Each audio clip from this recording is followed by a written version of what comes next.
तर आज आपण आपल्या सकाळच्या नाश्त्यासाठी तिखट मिठाचा सांजा कसा करायचा तेच बघत आहोत. नाश्ताश्री सुरू केलेली आहे. त्यामध्ये 30 दिवसाच्या 30 महाराष्ट्रीयन न्याहारीचे पदार्थ आपण बघणार आहोत. सकाळच्या घाई गडबडीत टाइम मॅनेजमेंट करत झटपट कसे करायचे तेच सांगत आहे. सर्वात अगोदर एका पॅन मध्ये 2 वाट्या पाणी गरम करायला ठेवायचं. गॅसचा फ्लेम लो ठेवून द्यायचं. सांजा करण्याकरिता 1 वाटी जाड रवा घ्यायचा आहे.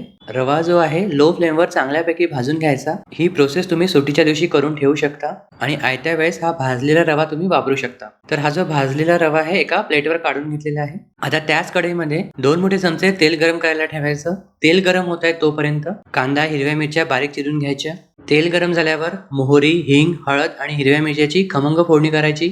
यामध्ये मी थोडंसं किसलेला आलं घातलेलं आहे, कढीपत्त्याचे पानं आणि बारीक चिरलेला कांदा घातलेला आहे. कांदा सॉफ्ट होतपर्यंत परतून घ्यायचा. नंतर जो भाजलेला रवा आहे तो घालायचा. हा रवा सुद्धा 3 ते 4 मिनिटे तेलामध्ये परतून घ्यायचा. थोड्या वेळ रवा परतला की गॅसचा फ्लेम लो करून चवीनुसार मीठ आणि किंचित साखर घातलेली आहे.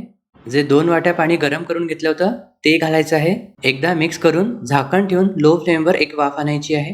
यानंतर 1 वाटी ताक घालायचं आहे. जाड रवा आहे त्यामुळे 3 वाट्या पाणी लागतं, पण आपण 2 वाट्या पाणी आणि 1 वाटी ताक वापरत आहोत. ताक घातल्यावर कंटिन्युअसली ढवळत परतून घ्यायचा आणि झाकण ठेवून पुन्हा एक वाफ आणायची. शेवटी वरून 1 चमचा साजूक तूप घालायचं आणि बारीक चिरलेली कोथिंबीर पेरायची. आणि इथे आपला मस्त असा मऊसूत तिखट मिठाचा सांजा तयार आहे. चटपटीत चटकदार लागतो. सर्व करताना वरून बारीक चिरलेली कोथिंबीर आणि थोडंसं किसलेलं ओलं खोबरं घालू शकता. तर आजची आपली नाश्त्याची प्लेट तयार आहे. तर उद्याच्या नाश्त्यामध्ये नक्की ट्राय करून बघाल. कसा झाला कॉमेंट्समध्ये सांगाल आणि व्हिडिओ आवडल्यास लाईक करायला विसरू नका.